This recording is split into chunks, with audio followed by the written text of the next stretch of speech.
será que vocês que estão agora me assistindo existem ou é apenas uma projeção da minha mente? Sabe quando você está sonhando? No sonho você não vê um cachorro mordendo você que não existe, você não sonha caindo, uma cena que não existe. Então os céticos absolutos da época de Descartes chegavam a dizer o seguinte: olha, eu posso duvidar de tudo, até mesmo se você está aqui me vendo, ou se minha mente não está projetando isso em algum lugar. Aí o Descartes respondeu: eu posso chegar a esse ponto de discordar de tudo, questionar tudo, mas eu não posso questionar a minha existência. Porque ainda que vocês sejam uma ilusão, eu tenho que estar em algum lugar provocando essa ilusão. Aí é onde veio a frase: penso, logo existo. Cogito, ergo sum. Eu acrescentaria algo à frase de Descartes: amo, logo existo. E me sinto amado por ele. Agora, eu quero testemunhar para os irmãos que esse amar e me sentir amado por Deus não significa um sentimento linear. Há momentos de queda, há momentos de dúvida. E quem sabe eu estou pregando nessa manhã para algum presente aqui ou em casa que passa por momentos de dúvida. Será que ele me ama mesmo? Se ele me ama, por que ele está fazendo isso comigo? Eu quero que vocês abram a Bíblia comigo e leiam juntos o Evangelho de Marcos, quando Jesus acalmou a tempestade. Marcos capítulo 4, versículos 35 em diante. Esse mesmo episódio também pode ser encontrado em Mateus capítulo 8 e em Lucas capítulo 8 também. Mas eu escolhi ler a versão de Marcos. Vocês sabem que Marcos, antes de nós lermos aqui, é um evangelho que me chama muito a atenção por vários detalhes. Um deles é o seguinte: deixa eu fazer uma pergunta para a igreja e você mesmo em casa pode responder verbalmente, vamos participar ainda que de maneira virtual. Se você fosse escolher um dos 12 apóstolos para escrever um evangelho que ainda não existe, qual dos 12 você gostaria de ter um evangelho escrito por ele? Pedro? Quem mais pensaria em Pedro? Acho que é a resposta imediata, né? Todo mundo queria um evangelho de Pedro. Eu também. Como é que seria um evangelho escrito por Pedro? Aí quando eu comecei a estudar a origem dos evangelhos, eu descobri um documento do 2º século, escrito por Papias, onde Papias coloca uma frase assim: Pedro falava, Marcos escrevia. E eu vou resumir para vocês aqui: o Evangelho de Marcos, na verdade, foi escrito sob os auspícios do apóstolo Pedro. Quando Pedro estava em Roma, porque foi o seguinte, João Marcos, ele seguia Paulo e Barnabé. Só que houve uma briga, porque Marcos, muito imaturo, abandonou Paulo numa época complicada e veio embora, e Barnabé queria dar uma segunda chance para Marcos, Paulo não queria. Então Paulo e Barnabé brigaram por causa disso. Barnabé levou Marcos para continuar ensinando Marcos a evangelizar. Nesse meio tempo, Barnabé separa de Marcos. Algumas dessas informações não estão direto na Bíblia, mas a gente tem informação do período patrístico ali, como por exemplo que Pedro morreu crucificado de cabeça para baixo, Paulo morreu degolado. Nós temos informações históricas que não estão na Bíblia. Então Marcos separou de Barnabé, e ele foi ajudar o idoso apóstolo Pedro, que a essa altura já estava preso em Roma. E Pedro, provavelmente de Roma, resolveu escrever um evangelho. E Pedro quase certamente era analfabeto. É muito provável que as duas cartas de Pedro e o evangelho não foram escritas direto pela mão de Pedro, mas ele foi ditando para um secretário. Tanto é que as duas cartas têm estilo de redação diferente. Na época bíblica, o autor e o escritor não são sinônimos perfeitos. Eu posso ser um autor do livro e o outro escrever. Por exemplo, quem escreveu a carta aos Romanos? Não foi Paulo. Tércio, quando você chega em Romanos, quer ver só para... Depois a gente volta para Marcos, mas só para dar uma esclarecida para os irmãos, que eu acho que pregação também é aula, né? Quando você vai em Romanos, capítulo... Deixa eu virar aqui. Capítulo 16... Romanos, capítulo 16, versículo 22, diz assim: eu, Tércio, que escrevi essa carta, mando saudações ao Senhor. Então quem escreveu Romanos foi Tércio. Mas quem é o autor de Romanos? Paulo. Lembra que eu falei, autor e escritor não é a mesma coisa. Um é o autor, mas quem escreveu foi outro. Então Paulo também é analfabeto? Não. É que era uma outra coisa que eu posso explicar para vocês numa outra oportunidade.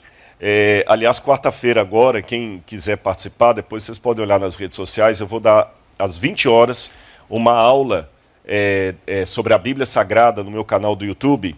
E nessa aula eu vou explicar um pouquinho como é que a Bíblia foi escrita e essa questão dos autores aqui, dos secretários, tá bom? Paulo sabia ler e escrever, mas ele usou secretários mesmo assim. E Pedro também usou. E o provável secretário de Pedro para escrever o Evangelho foi Marcos.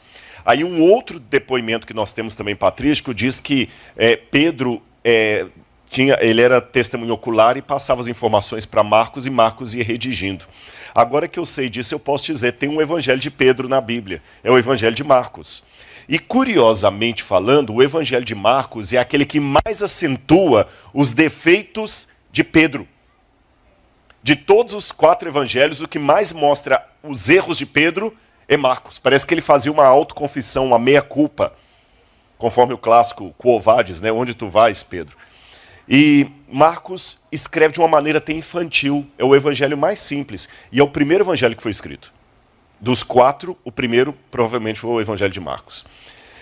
E por que eu estou contando isso? Quando Marcos coloca os detalhes da tempestade, vamos voltar lá, Marcos capítulo 4, versículos 35 em diante, ele põe alguns detalhes até infantis que outros evangelhos não trazem. É o estilo de Marcos. Vamos ler. Naquele dia, sendo já tarde, Jesus disse aos discípulos: vamos passar para outra margem? E eles, despedindo a multidão, o levaram assim como estava no barco, e outros barcos o seguiam. Preste atenção nessa leitura, porque depois vou mostrar um erro que muita gente comete nesse episódio aqui, tá bom? Já dei a dica, preste atenção na leitura, porque vai ter um erro que as pessoas cometem. Verso 37. Bom, eu falei que outros barcos o seguiam. Ora, levantou-se grande temporal de vento, e as ondas se arremessavam contra o barco, de modo que o mesmo já estava se enchendo de água. E Jesus estava na polpa, dormindo sobre o travesseiro. Olha o detalhe que Marcos coloca. Lembra que eu falei que chega a ser infantil? Ele põe que Jesus estava dormindo e que tinha um travesseiro ainda. E Jesus estava na polpa dormindo sobre o travesseiro. Os discípulos o acordaram e lhe disseram: Mestre, o senhor não se importa que pereçamos? E ele, despertando, repreendeu o vento e disse ao mar: acalme-se, fique quieto. O vento se aquietou e tudo ficou bem calmo. Então Jesus lhes perguntou: por que vocês são tão medrosos? Como é que ainda não têm fé? E eles, possuídos de grande temor, diziam uns aos outros: quem é este, que até o vento e o mar lhe obedecem? Quando a gente estuda essa parábola, a gente, dentro do contexto, fica só a Bíblia aberta, nós aprendemos mais coisa do que nós podemos imaginar. Esse mar da Galileia, eu vou mostrar para vocês daqui a pouquinho o mapa. Esse mar da Galileia, onde isso aconteceu, não é um mar de água salgada, como a praia de Ipanema, a praia de Botafogo. Tem praia em Botafogo? Tem, né? Gente, eu sou de Minas, né? Praia de Mineiro é Juiz de Fora.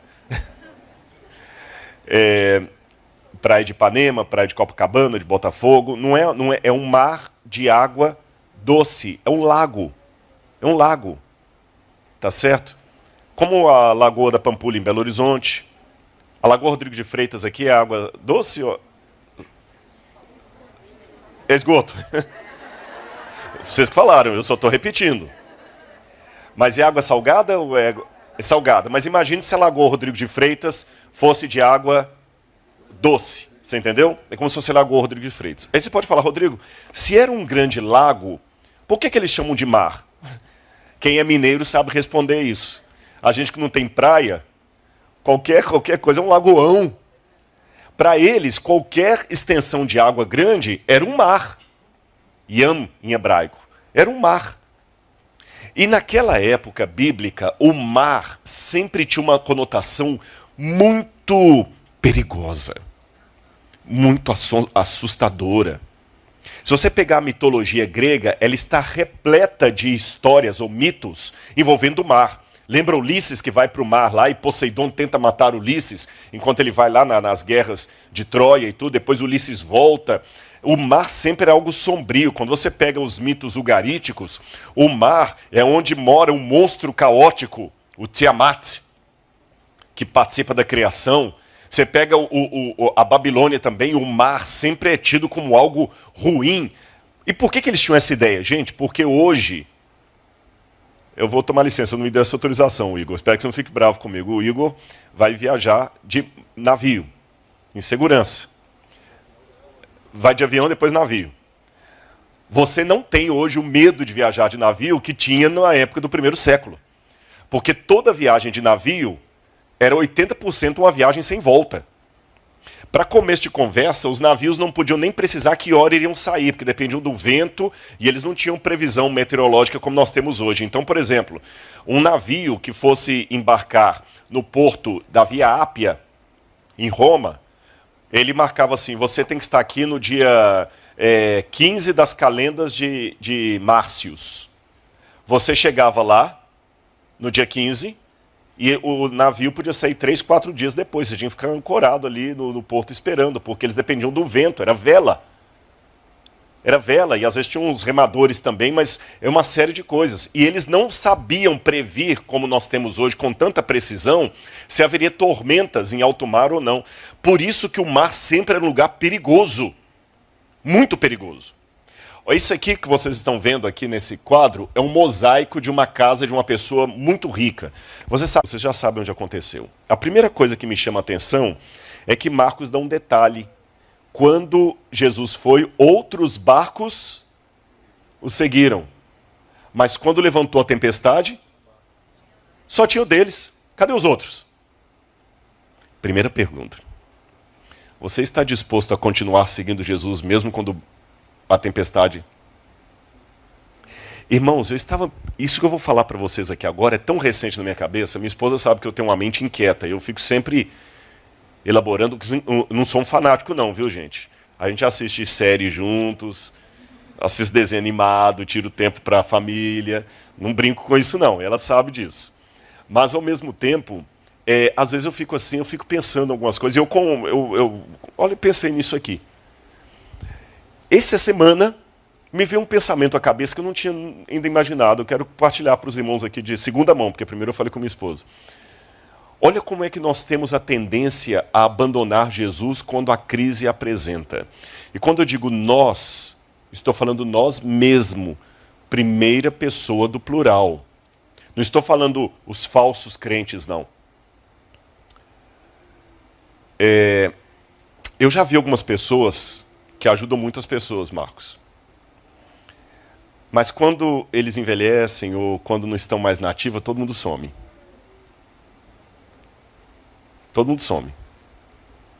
E eu ainda cuido de uma pessoa que todo mundo some hoje. Mas no passado, até antes de chegar numa igreja, o pessoal queria saber qual que ele ia estar para ele pedir alguma coisa. As pessoas somem. Tanto é que o padre Fábio de Mello uma vez falou um negócio que eu falei, puxa, é verdade. Ele falou assim, as pessoas que realmente importam na sua vida são aquelas que continuarão do seu lado quando você não for mais útil. Eu achei profundo aquilo. Porque hoje vocês estão me convidando para pregar aqui, louvado seja Deus por isso, mas se Jesus não voltar até lá, vai ter um dia que eu vou estar talvez numa cadeira de rodas. Por que não? Não estou sendo pessimista, é a lei da vida. Coloca o Rodrigo no sol. Tira o Rodrigo do sol. Prepara, meu bem, você é mais nova. Vai sobrar para você. O Rodrigo não vai mais pregar. O Rodrigo não vai mais fazer programa de televisão, muito menos escavar. E quantos que hoje assistem Evidências que vão ter paciência para ficar comigo, tira do sol, põe no sol? É nessas horas que você vê realmente quem importa. Quando você não é mais útil. Quando você não tem mais dinheiro para dar, não tem mais energia. E as pessoas somem. E não estou falando que são necessariamente ruins, não. Agora vem o inédito do meu pensamento essa semana. Jesus, uma semana antes, tinha uma multidão descendo com ele o desfiladeiro do Monte das Oliveiras, e entrando em Jerusalém, gritando, Baruch Rabá Beshem Adonai, bendito que vem em nome do Senhor, esse é o Messias, esse é o rei. Na sexta-feira seguinte, ninguém.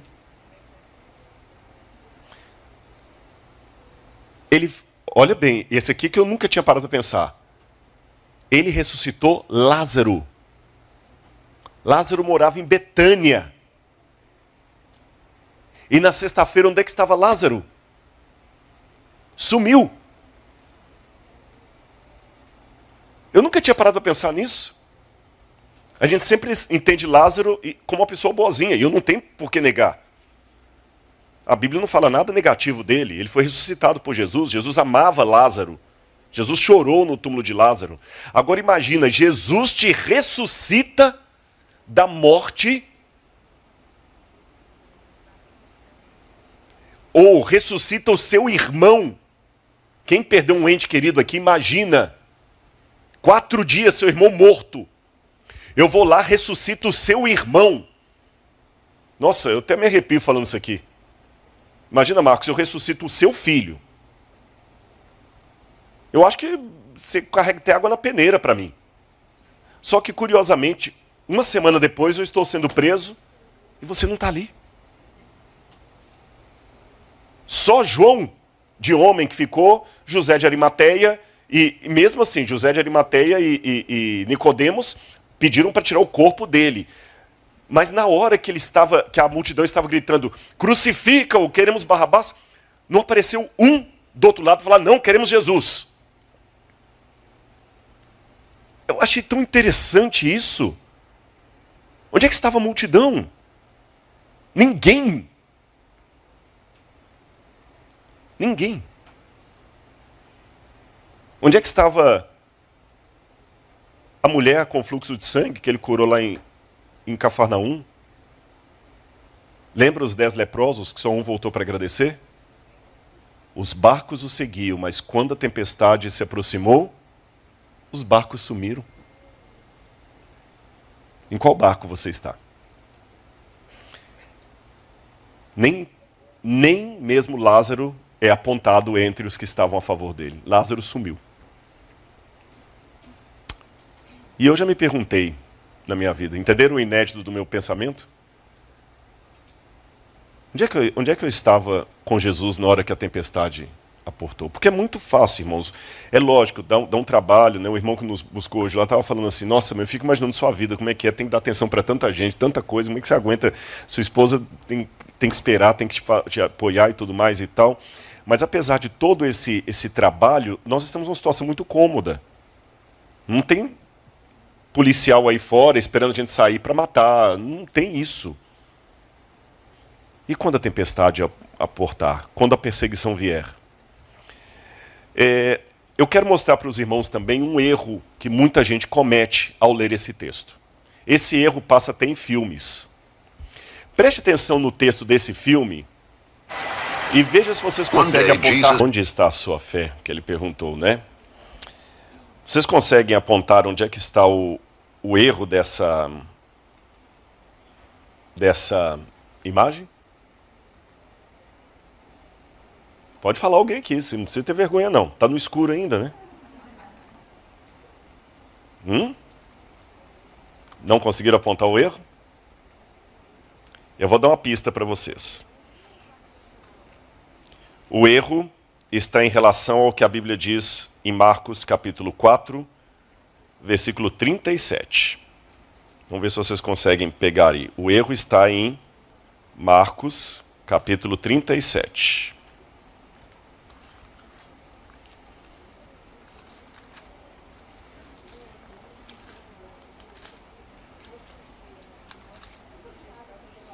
Hã?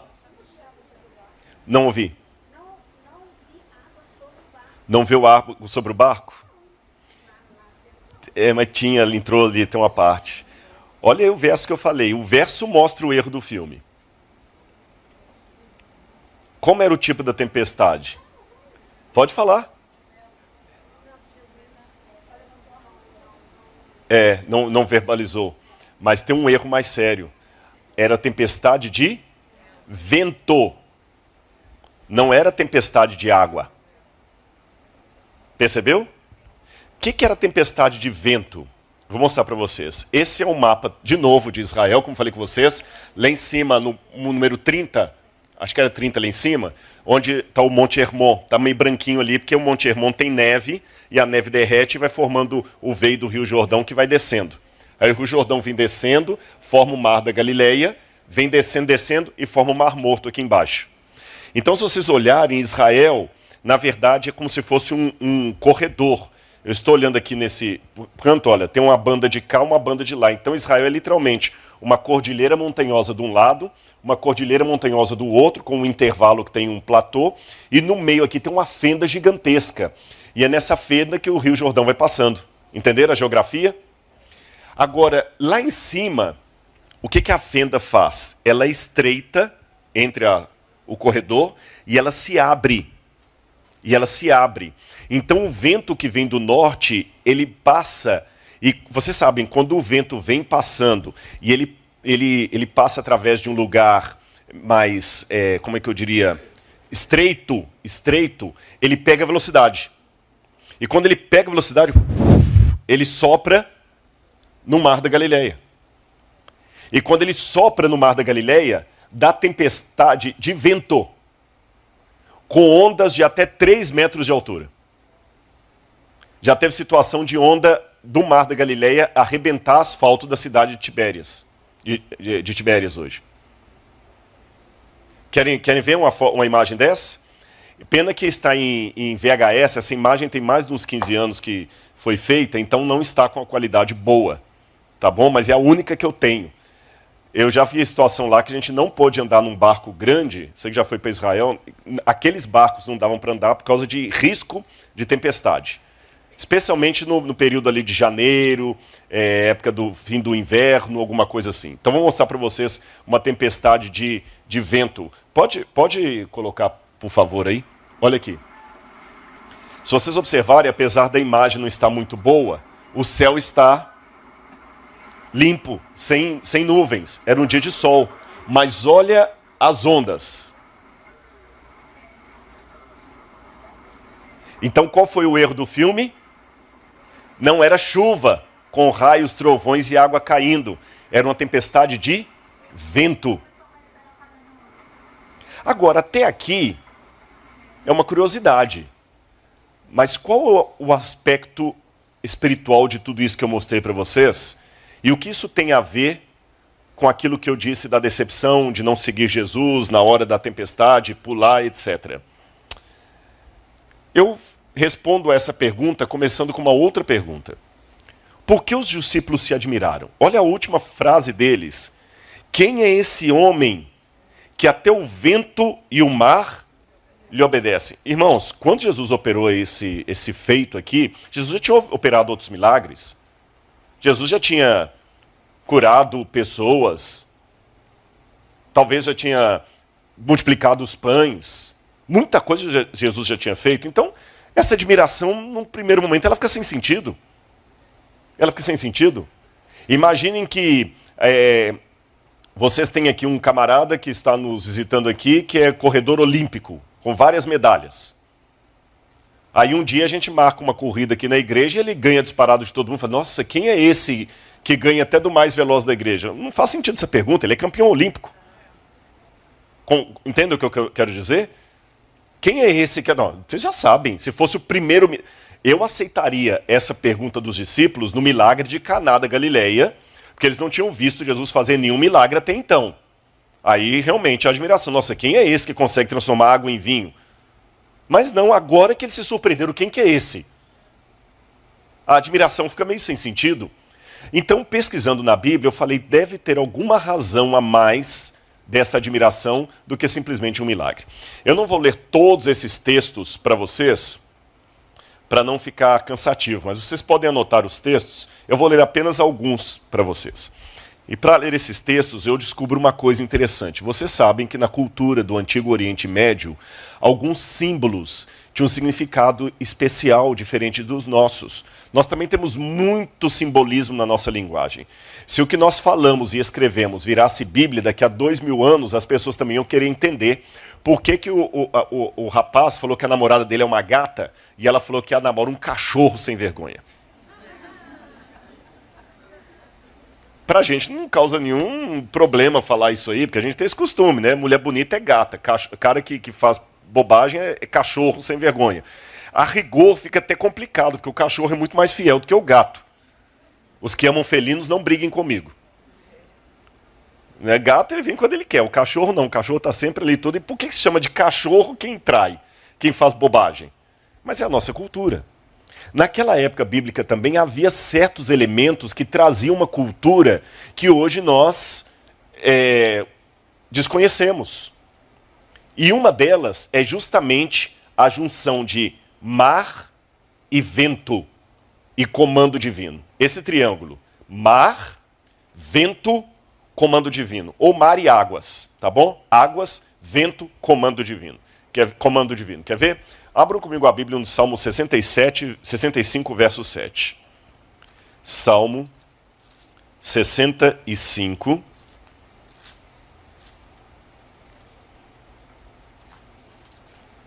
Salmo 65, verso 7. Quando a Bíblia vai falar de Deus, olha o que ela diz. Tu acalmas o rugido dos mares, o ruído das suas ondas e o tumulto dos povos. Lembra que eu falei que na Bíblia mares e águas são símbolos de povos? Tu, Senhor, quem que é o autor dessa ordem aqui? É o Altíssimo. Tu acalmas o rugido dos mares, o ruído das ondas, o tumulto dos povos. Deixa eu explicar para vocês uma coisa interessante sobre os Salmos. Os Salmos são um livro de cânticos do povo de Israel do passado. E os Salmos eram escritos em forma de poesia. Mas a poesia na Bíblia não tem esse sentido que nós temos hoje de mero romantismo ou de métrica e rima. A questão da métrica é discutível. A gente faz sempre poesia com rima. Batatinha quando nasce esparrama pelo chão. Mamãezinha quando dorme põe a mão no coração. Na Bíblia, a poesia geralmente é paralelismo de ideias.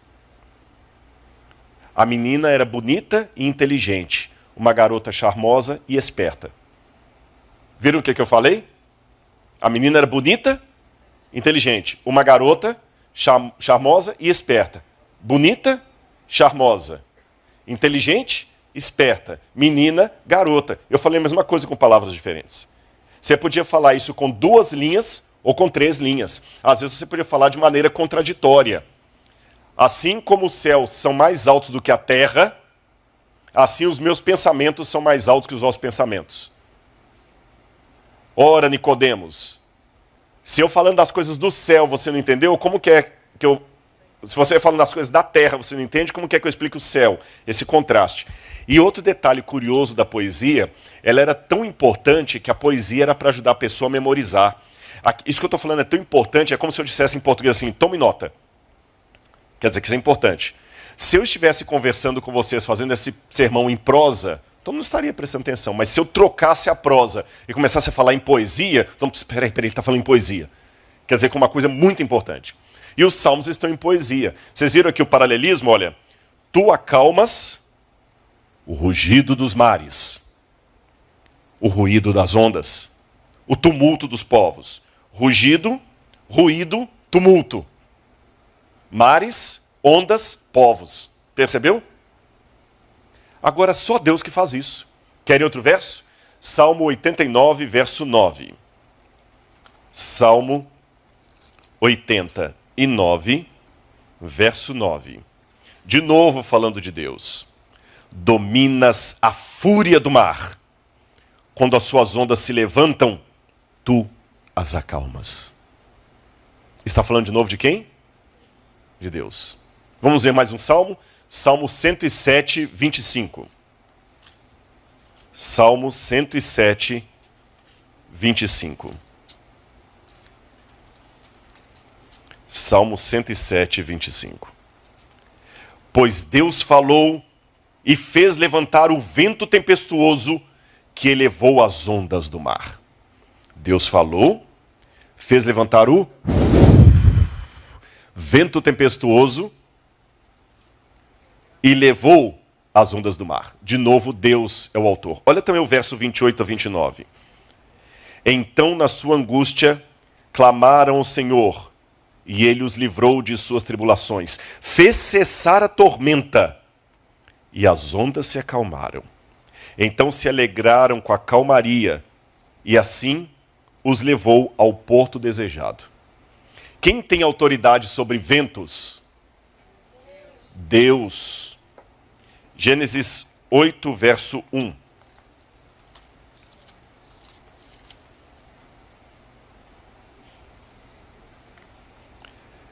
Então o Senhor se lembrou de Noé, e de todos os animais selvagens e de todos os animais domésticos que estavam com ele na arca.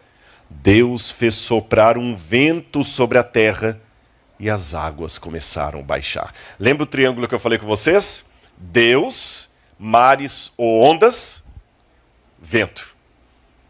Vocês estão percebendo o triângulo aqui em todos os textos? Eu vou mais além. Gênesis capítulo 1, versículo 1 em diante. No princípio criou Deus os céus e a terra. A terra, porém, era sem forma e vazia. Havia trevas sobre a face do abismo. E o Espírito de Deus pairava ou movia. O Espírito de Deus, a palavra para espírito em hebraico é a mesma palavra para vento, ruach. O Espírito, o sopro de Deus, movia por sobre as águas. Quando Jesus foi batizado, é interessante que no hebraico, quando fala que o Espírito de Deus movia sobre as águas, a ideia é como se o Espírito de Deus tivesse com umas asas batendo assim e as águas movendo, como se fosse um pássaro. O verbo é rahap, em hebraico, significa bater as asas e as ondinhas vão formando. E aí vem a criação.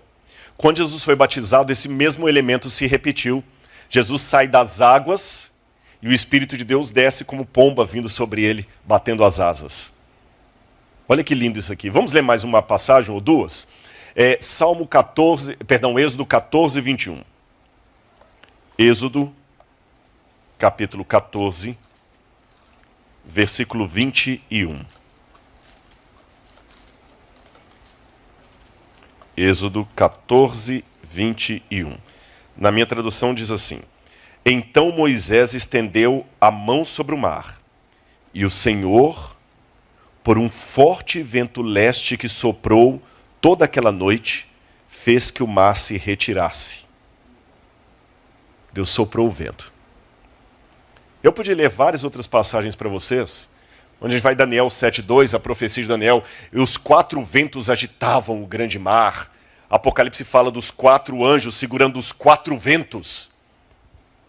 Deus, mares ou águas, vento ou espírito. Quem sempre foi o autor de todas essas ações do Antigo Testamento envolvendo vento, calmaria e mar? Deus. Aí a ficha caiu. Aí eu entendi por que os discípulos ficaram admirados. Sabem por quê? Eles já tinham visto muitos feitos que Jesus havia realizado. Muitos milagres de Jesus. Jesus talvez ressuscitou pessoas. Extraordinário. Mas convenhamos, ressuscitar alguém não faz de Jesus ninguém além de um profeta. Porque Elias também ressuscitou o filho da viúva, não foi? Os ossos de Eliseu ressuscitaram um homem também. Aliás, o corpo de Eliseu ressuscitou um homem também. Os ossos de Eliseu ressuscitaram o corpo de um homem.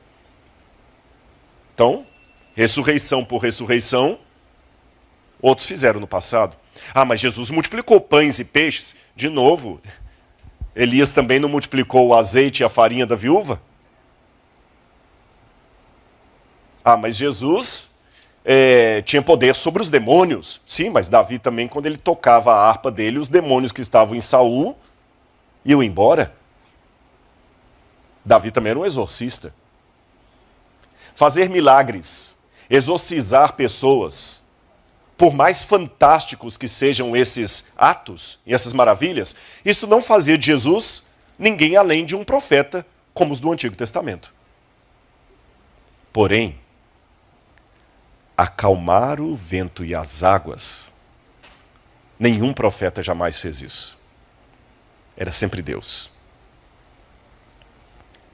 quando eles viram Jesus fazendo aquilo, dentro desse contexto que eu falei com vocês, do medo do mar, da autoria divina sobre os ventos e as águas, aí faz sentido a pergunta deles: quem é este que até o vento e o mar lhe obedecem?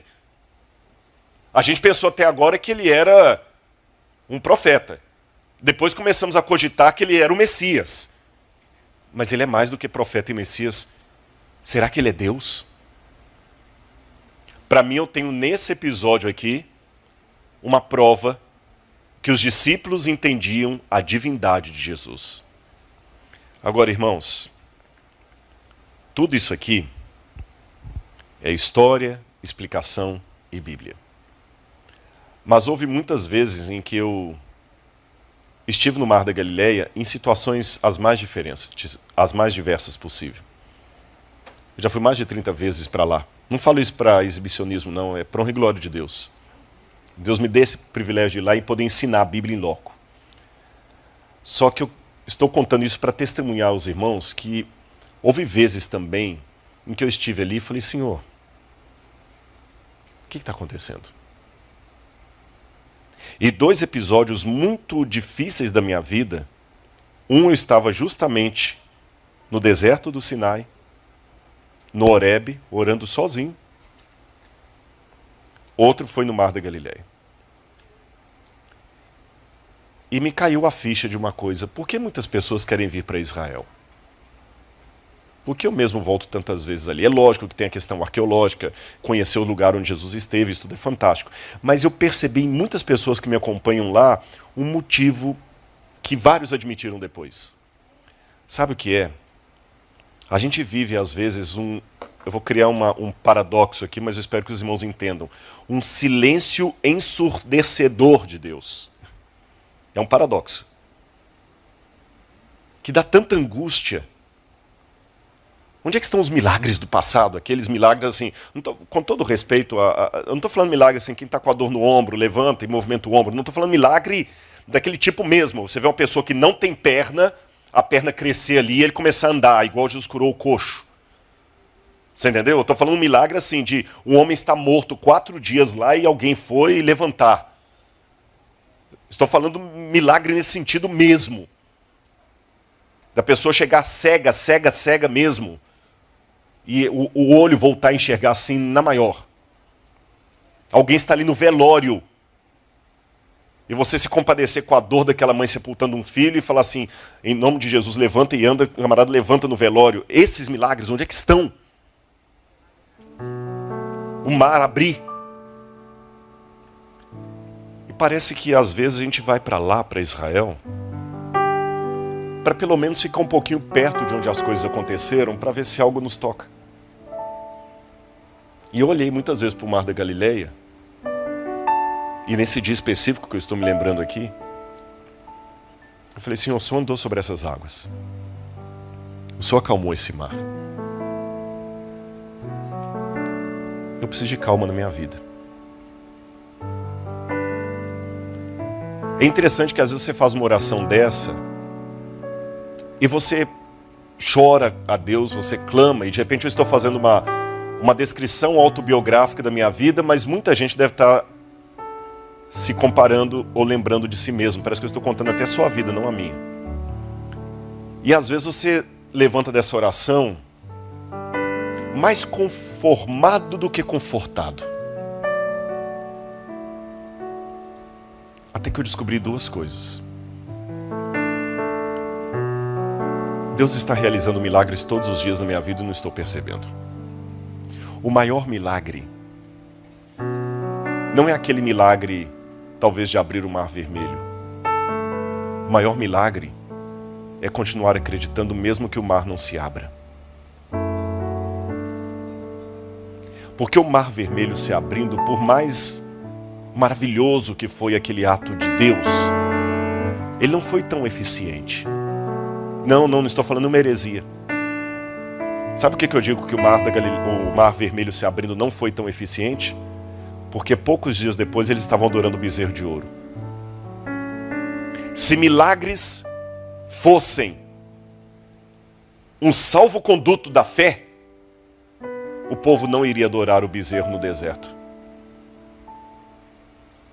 o fato deles adorarem o bezerro poucos dias depois demonstra para mim que grandes milagres não ajudam tanto. Eles são uma evidência de Deus, é claro. Imagina um ateu se visse alguma coisa espantosa acontecendo. Mas com o povo de Israel não funcionou. Nem com aqueles que Jesus curou funcionou, porque eu falei que uma semana antes ele curou um monte de gente, ressuscitou um homem. E uma semana depois, isso não serviu para impedi-lo de ser morto.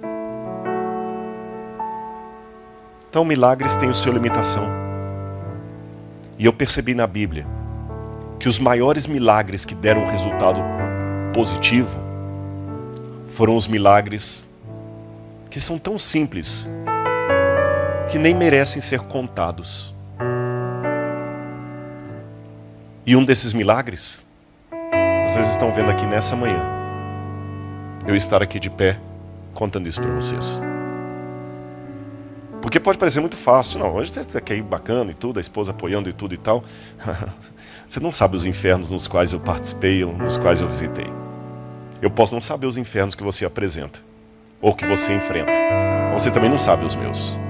E mesmo que eu os contar para você, você vai ter uma ideia. Porque só quem enfrentou mesmo sabe o que é. E ele me pôs aqui de novo para falar para você que ele pode acalmar o mar hoje. O que eu aprendo desse episódio? Em primeiro lugar, ele é Deus. Em segundo lugar, não interessa se ele estava acordado ou se ele estava dormindo. O que importa é que ele estava no barco. Não interessa se a sua oração está sendo respondida ou não respondida. O que importa é que ela está sendo ouvida. E se ela está sendo ouvida? Cala, fica na sua. Ele sabe o que está fazendo. Confia.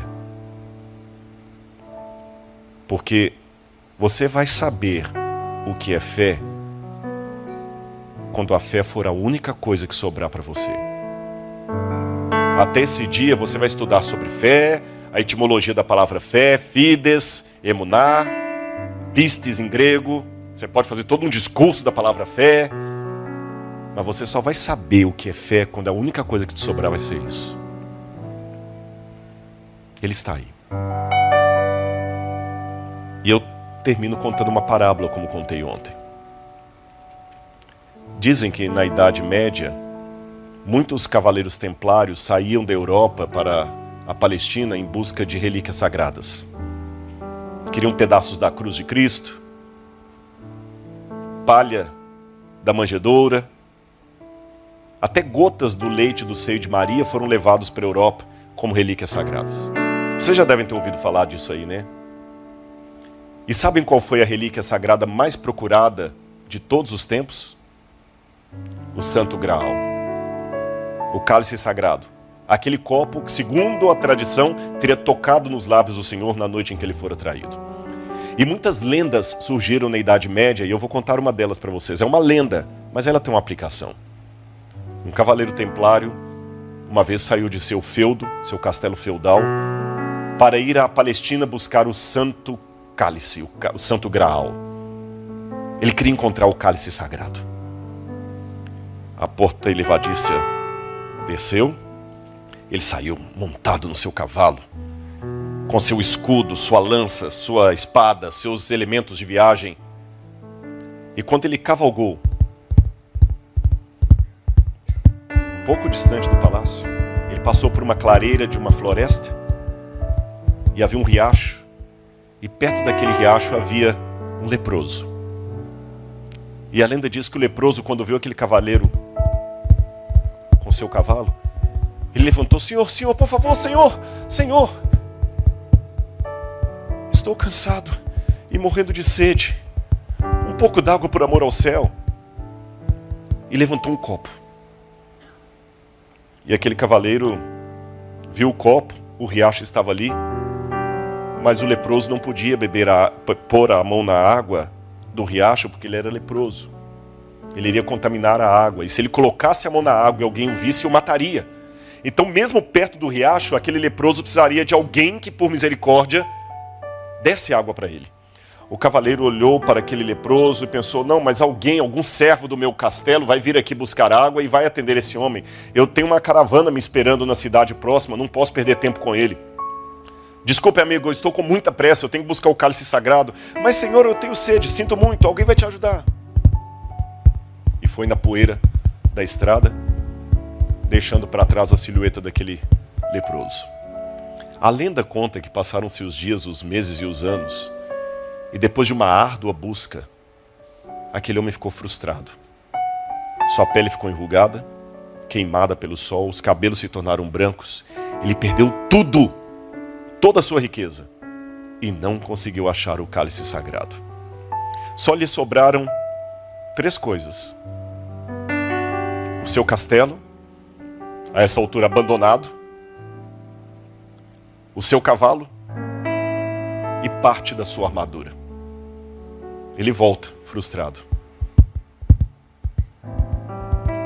O cavalo agora já não está mais a galopes tão velozes. Não tem mais pressa. Na verdade, ele até quer adiar o encontro com seu castelo abandonado. Um lugar tão bonito, tão cheio de festa, agora cheio de ramagens. E quando ele se aproxima da floresta, indo em direção ao castelo, sem saber o que ele vai fazer, ali, perto do riacho, um pouco mais velho e mais carcomido pela doença, aquele leproso, talvez o único que não conseguiu sair dali. E o leproso, com a voz já quase trêmula de tanta sede, perto da morte, falou, Senhor, eu vou morrer. Por favor, eu peço por misericórdia um pouco d'água por amor ao céu. E estica o copo, quebrado. Sem pressa, ele desce do cavalo, pega o copo da mão do leproso e leva a água.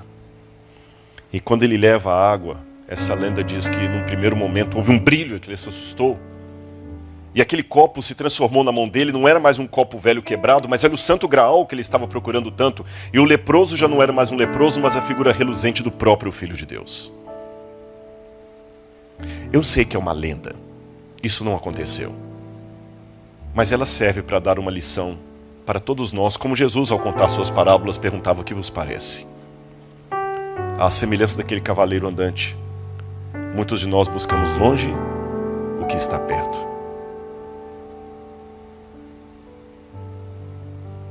Aquele dia que eu orei no Mar da Galileia, pedindo um sinal, nada de extraordinário aconteceu. Nada de extraordinário aconteceu. Não houve vento soprando na água, nem acalmando a água. Não vi ninguém andando sobre a água. Não vi nenhuma multiplicação de peixes. Nada aconteceu. Porém, anos e anos depois daquela situação, onde eu não via luz no fim do túnel, eu chego a essa igreja e vejo uma garotinha que, por sinal, tem o nome da minha esposa, Laura. Quantos anos você tem, Laura? 10 anos. E traz o meu livro para eu assinar. O milagre está aqui. Uma garota de 10 anos trazendo o meu livro de arqueologia para eu assinar. Que é um livro que traz hebraico, grego, acadiano, egípcio. Olha o milagre aqui. Eu estou aqui podendo assinar o livro para ela. Não busque longe o que está perto. Tá bom? Não abandone o barco de Jesus por causa da tempestade que se levantou. Não volte, continue com ele. A tempestade dá medo. Todo mundo recuou. E mesmo que ele estiver dormindo, ele está aí no barco. Pode ter certeza. Porque ele estava no meu barco. Mesmo que eu talvez não estivesse percebendo isso. Que Deus abençoe você nesse momento.